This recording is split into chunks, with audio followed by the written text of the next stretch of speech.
morning, everyone, and welcome to another episode of Integrity That Matters by Trinity. My name is Chooks. Today, we've got Dr. Chie in the house, and we're going to be looking at teaching and learning in a digital world and try to address some lessons learned post-COVID. I know the pandemic is still going on for some people in some other countries, but we're looking at the context after the first wave of COVID.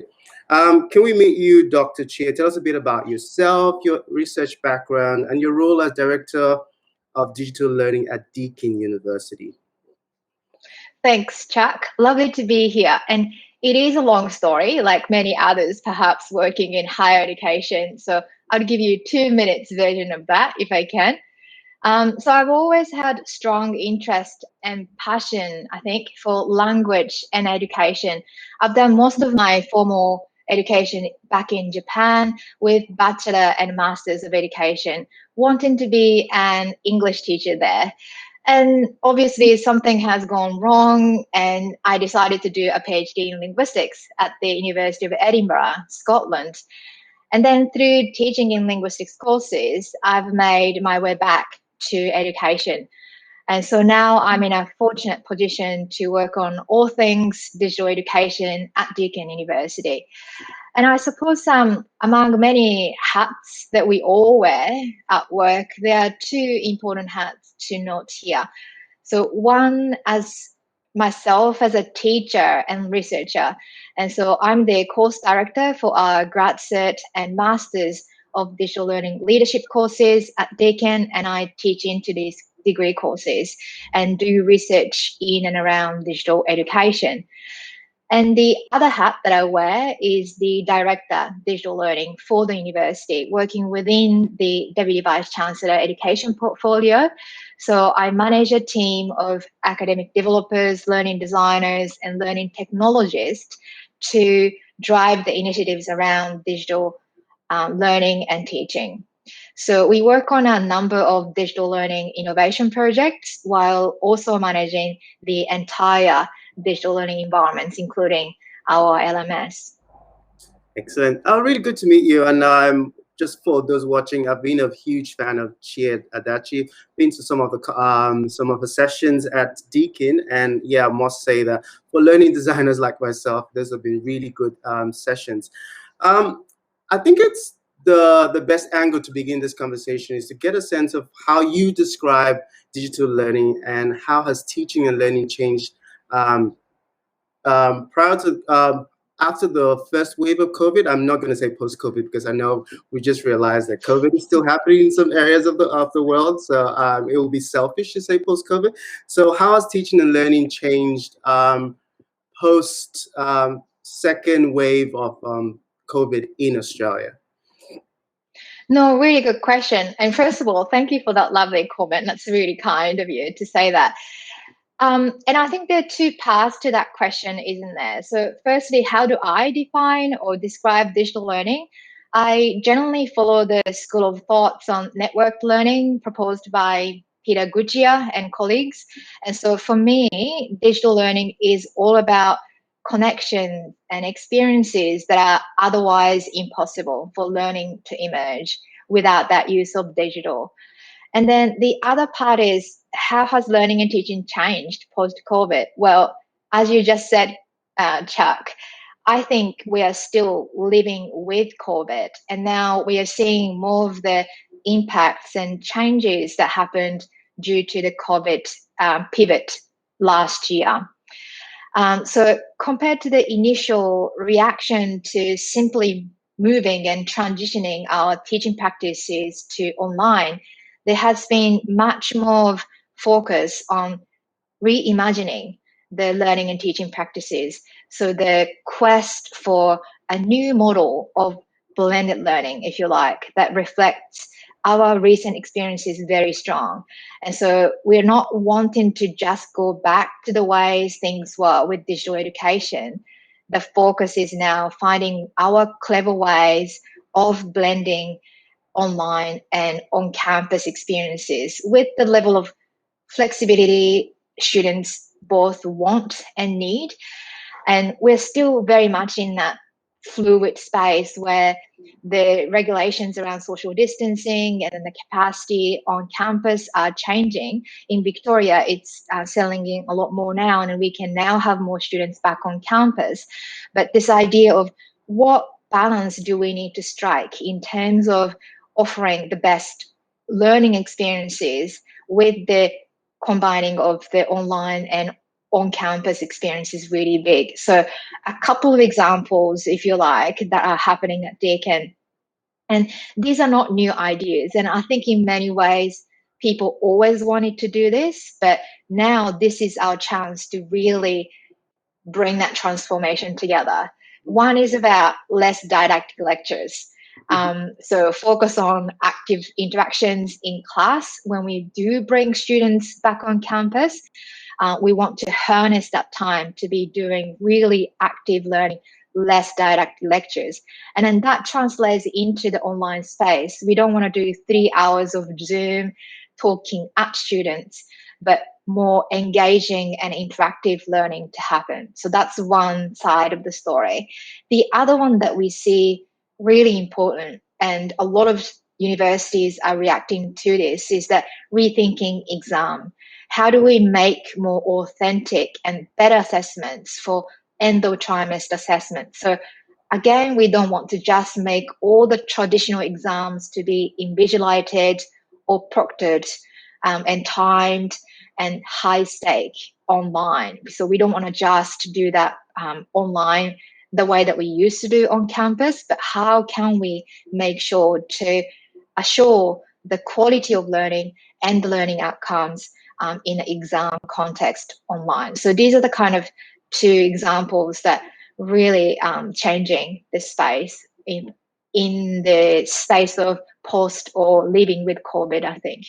Yeah, I think that's going to be a new term we're going to do, living with COVID, because it seems to be driving or dragging longer than we anticipated. You've mentioned blended learning, and my next question is around examining pedagogical practices. Are there new pedagogical approaches that might change the way we teach? And you already talked a bit more, but let's explore that as current practice. Yeah, another good question. And I think it's important to pause and think about this.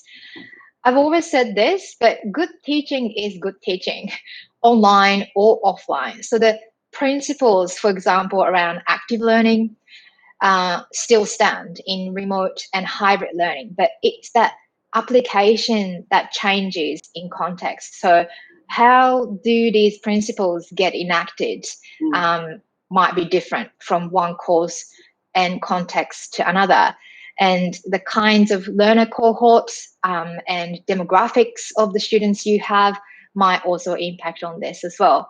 But I think one thing that's come through clearly through these various studies and evaluations that have been done on online learning experience last year, including something like the National Students Experience Survey, is that the notion of engagement and interaction is really important. And students have those engagement and interaction with teachers, peers, university, and importantly, interface in a digital space or digital learning environment.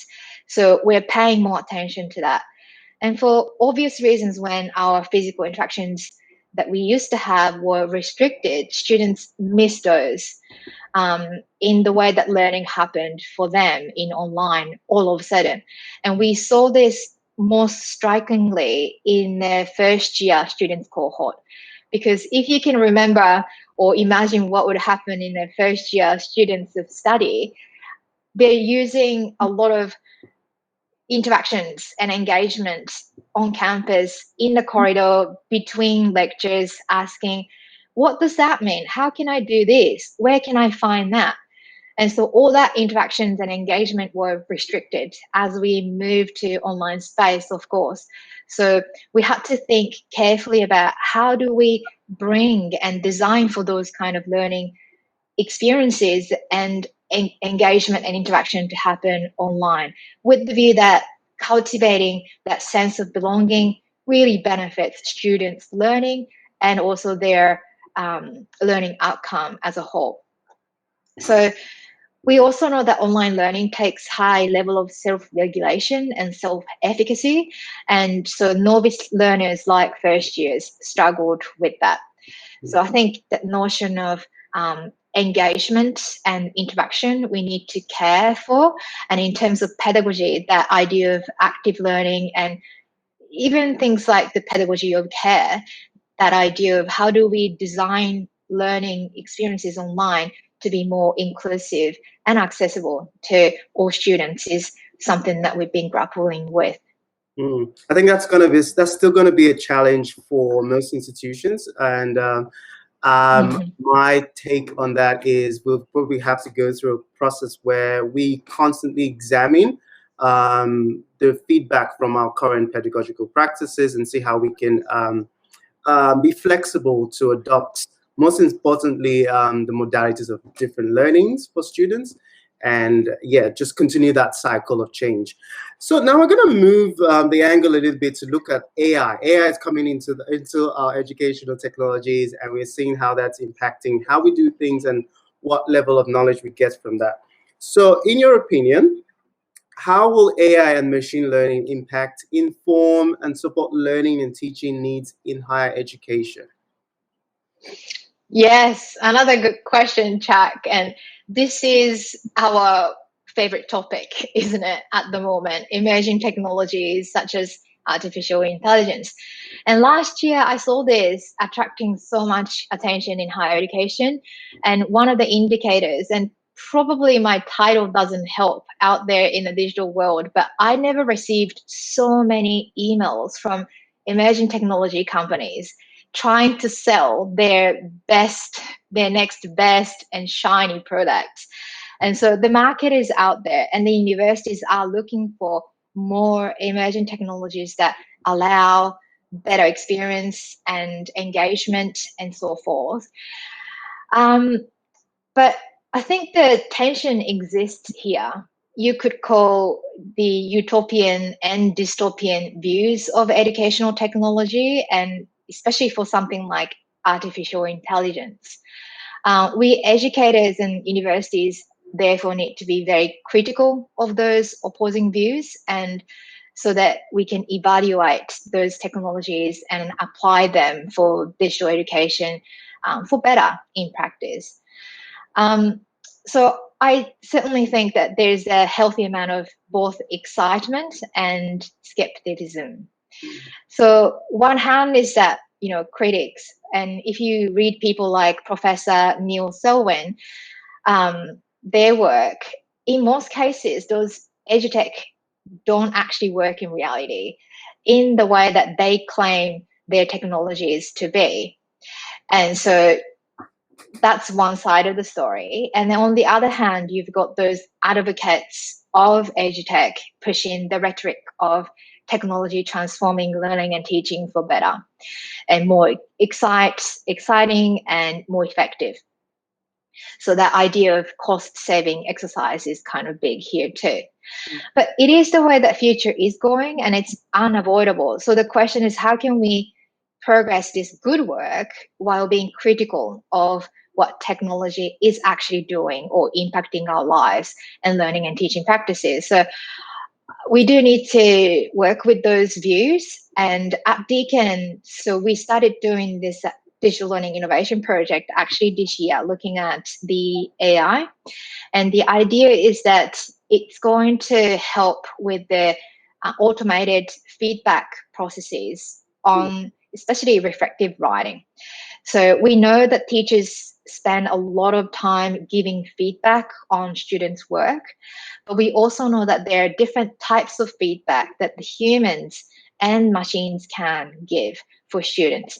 And the idea is that the machine can give feedback on some of the aspects like grammar, like structural elements of written piece of work, and something like reflective writing.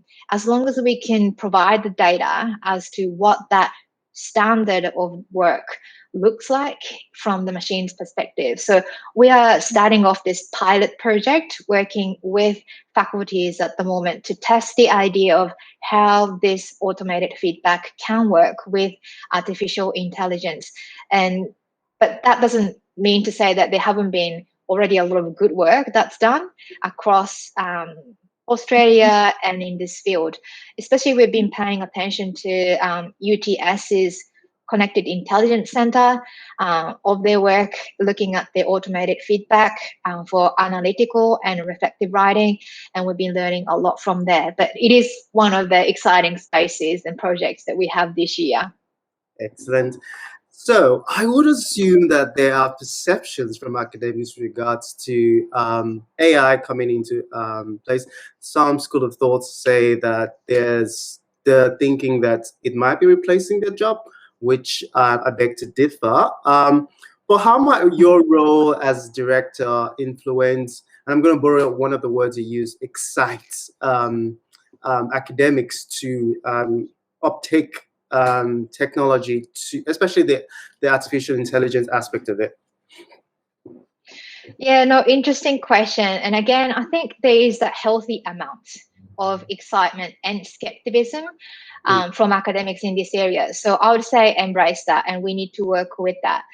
But what I think is critical is that this is not just in the case of working with AI, but with any new technologies that higher education sector might want to implement in practice. So one is working with evidence. Wherever possible, we need to collect good evidence through the existing body of literature and research, but also looking at what we know institutionally as context and current state of the play. So something like AI, this is difficult because this is still relatively new. Not many people have engaged with it, but there are some studies done out there like UTS's work, and so we can learn from that. The other thing is about working with champions and people who understand and appreciate that value of innovation pipeline for new practice. In innovation, taking risks and sometimes even failing are inevitable. So we need to identify and create a safe environment where these new ideas can be tested, monitored, and supported. So we need to do this together, and we need to start small and build up. This is especially true if we are looking to scale up the use of that new EdTech across the university and beyond. So in a local context of one disciplinary area to the whole of university. A good way to look at this is finding that right fit, units or courses or learning contexts that have a good appetite and reason to be applying a new technology. So start small with the right people, pedagogy and technology in mind, and build iteratively and incrementally is what I would say. But of course, we always make mistakes and learn from those processes too. Yeah, I think one of the things I'm taking, or I've always been a huge fan of, is examining pedagogy. Pedagogy before technology, not the other way around. So I think that's basically, in addition to all the great things you also mentioned there. Thanks for listening. This concludes part 1 of our conversation. Please join us again for part 2.